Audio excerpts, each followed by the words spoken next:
something very nice and very general for everybody, consider that a public service. Good? Okay. And for that reason, a lot of people don't need to monetize their podcast. They don't make that their number one requirement. They want to help others, encourage others, have positive stories, which I love. Those are a lot of the podcasts I listen to. But it may be much more difficult statistically for those podcasts to make a nice profit. So maybe they can offset the costs of their podcast, but can they make it actually profitable? Welcome to Launch It, the Podcast Maestro, your gateway to becoming a thought leader in your field. Dive into the world of elite podcasting and master the art of influence and inspiration. And now, podcast personality, award-winning author and actress, Anne Scottlin. Welcome back to Launch It, the Podcast Maestro. I am Anne Scottlin, Podcast Maestro, hanging out with you today and sharing with you some of the tricks and tips of the trade that you will need to know for your own podcast. When you have a world-class podcast, it can really help make you a thought leader in your field. But did you know that 70% of podcasts don't make any money? Zip, zero, zilch. Well, today I'm going to show you how that profitable 30% do it. And these are questions you all ask me all the time. So I think this is going to be a very popular episode. So let's find out how podcasts turn their passion into profit. So stick around and find out. But first, please like, subscribe, share this link with someone. I appreciate it. That helps me. And hopefully this content is going to help you. I think it will. Today, our topic is unlocking podcast profits, turning your passion into cash flow. Why is those words always so delicious? Cash flow.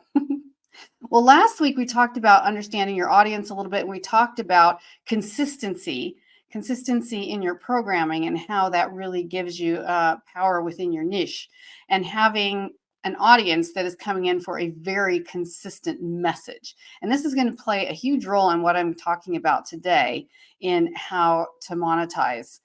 Because understanding your audience is really that first key. If you want to attract advertisers, have a target audience demographic and your preferences nailed down. 60% listeners are likely to engage you as the podcaster when you have a niche, when they are people who are highly likely to listen to your content already. So podcasts with a well-defined audience are also 50% more likely to attract advertisers. Hello. So for all of you out there who are like, well, I want to just do something nice for people, something very general. I hear that constantly. And while some people are the most well-meaning, here's what I say. If you do something very nice and very general for everybody, consider that a public service. Good? Okay. And for that reason, a lot of people don't need to monetize their podcast. They don't make that their number one requirement. They want to help others, encourage others, have positive stories, which I love. Those are a lot of the podcasts I listen to. But it may be much more difficult statistically for those podcasts to make a nice profit. So maybe they can offset the costs of their podcast, but can they make it actually profitable? That is the other question. So when your audience is clearly defined, advertisers can recognize that. You can present to your advertisers a proposal that will just demonstrate who your audience is, how highly the engagement is, which I said was 60% higher when you're talking to your niche. Here's a good example. The minimalist. What is the deal? The minimalists. I told myself I was going to slow down. Okay. That popular podcast, The Minimalists, with Joshua Fields, Milbourne, TK Coleman, Ryan Nicodemus. They focus on a very specific niche, people who want to live a minimalist lifestyle, people who want to cut back, people who want to help keep the planet green by buying less stuff, people who want to simplify their lives, their activities, their jobs, keep things simpler and calmer for their emotional wellness, their mental wellness. So who are the kind of sponsors that this topic would attract? And at first you think, wait, A minimalist show will have sponsors? That seems a little crazy. Doesn't that kind of counter it? Well, but what if they also are products and services that help you be a minimalist, right? So one of their sponsors is the Grove Collaborative. So that's what eco-friendly household products. You might be familiar with that. They encourage sustainable living, and which is one of the core principles of minimalism. So it totally makes sense. One of their other sponsors is BetterHelp, just what I said a minute ago, basically online therapy and counseling. So mental well-being and aligning with the minimalist approach to holistic health, which are also key elements in minimalism, is the simplifying, working through the noise in your mind and getting things quieter and simpler. So because they have such a specific niche, minimalism, even that is going to attract very specific sponsors. The more specific the sponsor, the more interested the sponsor will be in sponsoring you and advertising on your platform, because they know they're reaching out to an audience that is very likely to respond to their advertising. So what kind of ads do you sell? And where do they go in the podcast? And we're going to have another whole episode about podcast outlines and how to have, well, I'm going to actually tell you at the end of this show, if you want to hear what 3 things you need to make a podcast successful, if nothing else, they're going to be at the end of the show. So it's different kinds of ads go in different places. As you already know, there's pre-roll, there's mid-roll, there's post-roll. And so it's just what it sounds like. Roll the tape. So pre-roll means right before you even start the substance of your show, you have an ad or a sponsor. Mid-roll, right in the middle when you take that halftime break. Post-roll at the very end. And different positions of advertising serve different needs, different audiences, and advertisers already know for the most part what they're looking for or what their budget is, which helps determine that. The ads with the highest engagement rates are mid-roll, which is kind of surprising to me, because you would also think there's a lot of podcasts where, the average listening time is 2 minutes. And you're like, well, if people just tune in at the very beginning and then tune out, doesn't that mean that more people saw the ad at the beginning? Well, you think so, but actually that means that a lot of the people who only tune in for 2 minutes are not your loyal followers. They're not your established community. They're people just kind of checking it out, just seeing what's going on. Is this a show I might be interested in? Maybe not today. Maybe I'll have to check in it another 6 times, and then I'll become a fan. It's the ones that actually stayed to the midpoint that are the ones that are going to spend money on something that supports the principles of your show, which obviously supports their principles because they're watching your show, and which is a product or service that they actually need. So these are just little tips that are fabulous to know as you're positioning yourself and looking for advertisers. Well, how do you find and approach potential sponsors? People ask me this all the time, because it's like, okay, make money. Okay, I'll get advertisers or sponsors. Okay, cool. How does that happen? Where do they come from? Do I have to have an agent? Oh my gosh, this could be like a whole thing. Well, there are lots of great tools for you. One would be to use a platform like Podcorn. So that literally connects you with advertisers. You input all of your podcast information, and they help line you up with advertisers that fit your niche. So 54% of podcast listeners are more likely to consider brands that are advertised on their favorite shows. What's the keyword in there? On their favorite shows. Again, when your niche is secure, advertisers are really going to want to talk to you. And the more specific, the better. Because you're like, well, what if it's just what if there are only 1,000 people buying that advertiser's product? Well, that's 1,000 people. That's 1,000 people introducing it to their families and friends. But if those are the people that they're super, super specific, and this is a super, super specific product that doesn't appeal to the broad masses, you've done them a favor and they're doing you a favor. So how do you bill? How much do you charge? How much can you get paid for advertising? And it's all based on CPM, which is cost per milla. Milla what? Millipede, milla. Yeah, it's the Latin CPM, cost per milla, meaning cost per thousand, meaning advertisers are paying for 1,000 impressions or downloads of their ad. So people who view their ad or download the podcast with your ad in it, and they are paying per download or view, usually based on your view rate averages already. So if your podcast has a CPM rate of $25, this means the advertiser is going to pay you $25 for every 1,000 downloads of an episode where their ad is featured. So the average CPM rate across the board for podcasts ranges from $18 to probably about $50. So the secret to the monetization is actually getting the number of impressions and downloads, meaning the number of loyal viewers and followers, people who are in your niche. So it's the people who are actually watching your show is based on how you get paid. You don't get paid hopefully people will watch this show and buy my product. No, you have to demonstrate that people watch your show, and that advertiser is interested in helping you. And here's an example of a successful sponsorship deal. I mentioned Guy Raz last time, but I will again on how I built this, right? So his partnership with ZipRecruiter, which is matching candidates for your business job openings, is a great fit because he's talking about how entrepreneurs became tremendously successful and how they did it step by step. That means a growing business. That means a growing team. And that means you have openings in your business. So for up and coming and mid to teenage entrepreneurships and businesses, this is a perfect fit because basically everyone who's a loyal follower at some point has to hire people. So ZipRecruiter is a really, really great match. So one of the questions people often have is, okay, this sounds really good. I don't know why my nose is itching today. I think it's my allergies, so pardon me for being obnoxious. People will also be, okay, that's great. That's great. So I don't have thousands of views or downloads yet. So how am I supposed to monetize?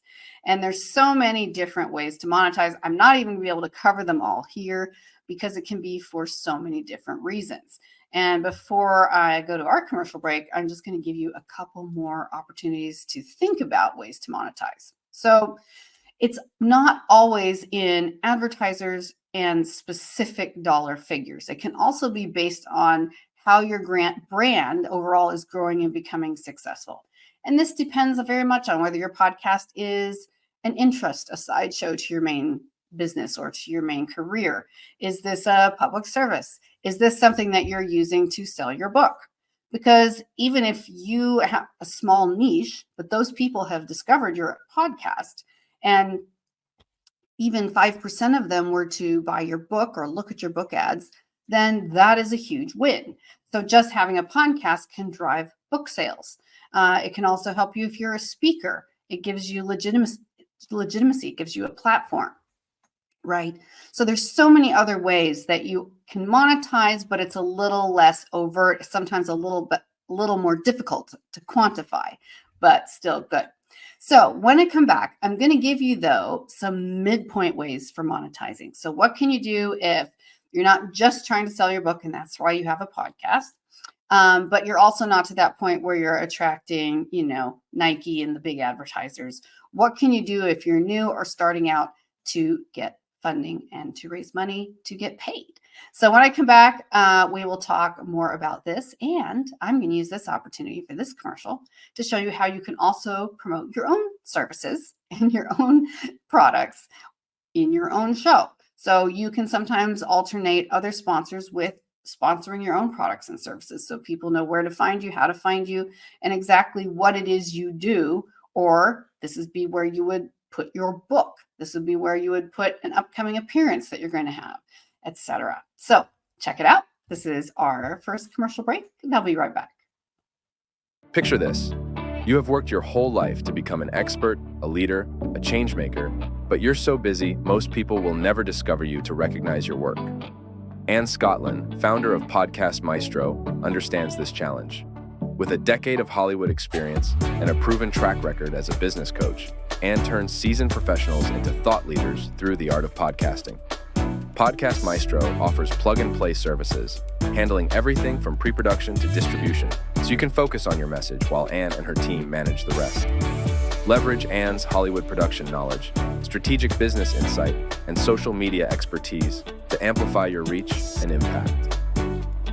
If you're ready to elevate your voice, connect with Anne Scottlin at Podcast Maestro and begin your podcast journey today. All right, welcome back to Launch It. Yes, how to launch your podcast. I'm the Podcast Maestro, Anne Scottlin, and we're talking about monetization today, which is answering questions you all have about how do I get paid through my podcast, or how do I financially benefit, might be another way to say it. As I just mentioned right before the break, sometimes it just means some people will have a podcast, or your publicist will encourage you to have a podcast, or your agent or manager, if you have a book, to help promote the book. And driving book sales is the purpose of your project. This goes all the way back to having a mission, a purpose, a very structured business plan to having your podcast, whether it's a public service and you don't need to make any money, or whether you are strictly having a podcast to monetize. This is how you're going to find different opportunities to do that. So what if you are just starting out and you're like, okay, so I have a really unique topic. Again, notice niche. It can't just be like, it's going to be nice and it's going to help people. That is amazing. And if your intention is to have a public service, amazing. But if you want to monetize, you need a niche. So what kind of niche could that be? Something very specific. Well, let's say you look out there at all the podcasts and you see other services that are similar to yours. How are they similar? How are they different? And how can you be unique and different again? Because that's how you can get sponsors, or if you might call it mildly, investors. So sponsors like Patreon or Buy Me a Coffee are really great examples of how you can write on your social media page, right there on your wherever you're streaming, audio or video. That is where you can put that little icon, that's Patreon icon or Buy Me a Coffee icon. And you can also, and off people buy me a coffee, donate $1 for enjoying this episode if you got value from this, right? Then you can also have bonus episodes that you offer people who donate, like question and answer sessions, or group learning, or bringing in a special guest that not everybody else gets to see or hear. And another statistic that's really helpful is 30% of Patreon users are willing to pay for exclusive content. So that's something that's really useful to know. And crowdfunding, a little different again, right? Patreon is, or Buy Me a Coffee is, thank you, I got value, I would like to sponsor you. I think you're doing a great thing. I think you're supplying a great need. You're covering my niche. This is great. If you're getting started, you might want to consider crowdfunding, like, of course, Kickstarter or GoFundMe, because those are ways to get some cash in advance, or even in an ongoing way if you're continuing to build out your podcast to serve different kinds of people, or to offer more detailed services, or to bring in bigger name guests, right? So Dallas Taylor raised significant funds through Kickstarter in his campaign for his podcast, 20,000 Hertz, which is a great example of a specific niche, by the way, which is the common sounds we hear all around us in the world, and in music and in movies and everything else, sounds that are unique to our life. Where did they come from, and why are they interesting? And I mean, how specific is that? So he got funds through Kickstarter because creating awareness around the senses, right? Creating value and information around something that's rarely talked about, like finding that position, that niche that really stood out and made a difference. So again, one more thing, merchandise and affiliate marketing. There are so many ways you can do this. And what I'm going to do here is explore how you can sell branded merchandise, engage in affiliate marketing, how you can boost revenues in more than one way.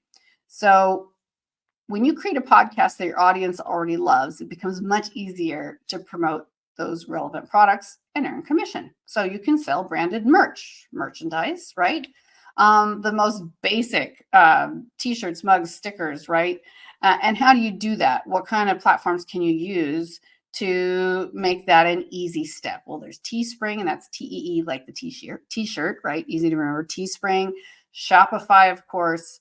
And We know that 10% of podcast listeners buy merchandise from their favorite shows. So as long as you become someone's favorite show, 10% of those regular viewers or listeners are likely to buy some of your merch. So this is a really great thing to do. And you can also post it again on your socials as well, and have various opportunities for people to get involved if they love what you're doing. What is affiliate marketing? Again, this is such a high level today. Like, I just want to hang out and have fun and tell you stories. And that's probably what I should do. But I kind of want to get through this because this is such a high level of what is involved and what is available to you in monetizing your podcast. And if I don't at least hit the top points, you won't know what else there is to dig into, right? So affiliate marketing. So earning commissions by promoting your products or services. You've got Amazon Associates. You've got Share a Sale.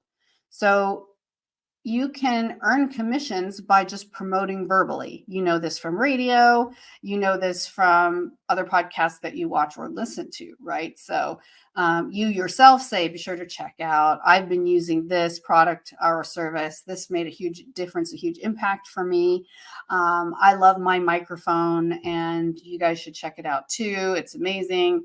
You know, every show I will talk about my brand of microphone and how that can help podcasters everywhere. So check it out. It's a really good value for the best possible sound and control, blah, blah, blah, right? So you just have those spots where you regularly are spotting those products or services and you're paid to do that. And I won't go into the super detailed rate of that, but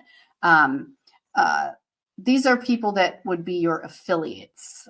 This is why we're calling it affiliate marketing, because it's not an advertiser who's putting up a big ad in the middle, a commercially produced advertisement. This is people who are affiliates or supporters. Even public services can have affiliates. So if you're doing a feel-good show that's for kind of the greater masses, this is another place where you might be able to do basically affiliate marketing as a sponsorship for your nonprofit show or your social entrepreneur show, by, just saying, hey, this is brought to you by, that's affiliate marketing. Or if you love this show, you're also going to love, this person's book that's on similar topics. There's just so many ways to create those relationships. And as always, it's relationships, right? And okay, so I'm going to jump in briefly here before we wrap up to just a couple last things. Again, super high level view, sorry. High views are even better. Okay, premium content, membership programs. All right, so this is where people pay to get content that not everybody gets. Usually you have to be up and running for a while, but you've seen these. You can become a VIP of that podcast. You can go to specific events or one-on-ones or Q&As. And people who pay to be a member, like a paying supporter of your program, have special perks, and they have to be getting something to pitch in, and that's kind of a nice way to build a loyal subscriber base, is by encouraging them to get involved, to pitch in, and then get something very substantial in time or services or products for their investment. Well, how can you do that? How can you manage, membership programs or VIP premium content? Well, you can use platforms like Glow, platforms like Supercast to just manage that. Again, there's so many tools for you to use. You don't have to reinvent the wheel. It's not preventatively hard. You just have to know where to look and what the tools are. And podcast offering premium content, people that only get certain things, they usually see about 25% increase in revenue. So if you have a private group of people who are supporting you and get perks with you, with your products, with your services, then, if they get, every time if say you're putting out a book once a year, they always get a first edition signed copy. If they're get to meet you in a group setting on a virtual call and ask you questions and virtually meet you, these are ways that really get people excited if they love what you're doing. Another example is Slate Plus, which is a membership program, and it can increase your listener loyalty and revenue significantly. So When you create a membership program, you'll find how that can boost your numbers specifically, just like Slate Plus did. And lastly, even leveraging live events and speaking engagements, which I said earlier, if you're a speaker, you might be using your podcast to make more bookings for speaking. And that's a great way to do it. So if you want to jump in and say, hey, the real way I'm monetizing this podcast is by being a world-class podcaster and now being seen specifically as a thought leader in my field, I'm more likely to book specific engagements. And when you apply to those engagements, you mention your podcast, you mention your viewership, you mention your sponsors. So again, that is another way of monetizing. Now, it's kind of outside the podcast itself, but it is still ways to monetize. And again, I have not even mentioned all the ways you can monetize. Other ways you can do live events virtually. Of course, you can have streaming shows, which a lot of us do, live shows. You can have live podcasts with listeners who can drop in, who can jump on the show. You can participate in conferences and speaking engagements that you find speakers to come on your show as guests and vice versa. So whenever you can participate in a live event, whenever you can get people to attend your live event and especially somehow be involved with that, 70% of podcasters say that they get more visibility and revenue after participating in live events, whether you're a guest on someone else's event or whether you're hosting a live event and people are there to check it out, especially if you have a famous guest or any number of other things. All right, this show has gone so fast. And this was such an intense, concentrated overview of monetization. Obviously, if you want to know the nitty gritty and the really fun parts of putting all this together, you can hop on one of my workshops or do a one-on-one with me. So there's so much more. And I'll be talking about more on ongoing podcasts here as well, just so you'll always be able to pick up new ideas and tricks and tips. I don't know how many platforms I mentioned already today, but if you start looking those up, you're going to have so much information on how you can start monetizing without feeling like you need outrageously expensive ways to do that, or that you have to be so big to attract the big players in advertising. So I encourage you to experiment with whatever methods you find work best, and let me know what is working for you. How are you monetizing your podcast? And what questions do you have? I would absolutely love to know. So we're going to take a break from monetizing discussion next time because we're in the middle of our 10-part series, which I didn't even mention at the beginning, which is the Podcast Power Playbook. And this is episode 4 out of 10 in the Podcast Power Playbook. And our topic for next time, I think you're going to enjoy quite a bit, actually, because it helps you develop the outline for every podcast so that you have a winning formula. In fact, I might even call it that.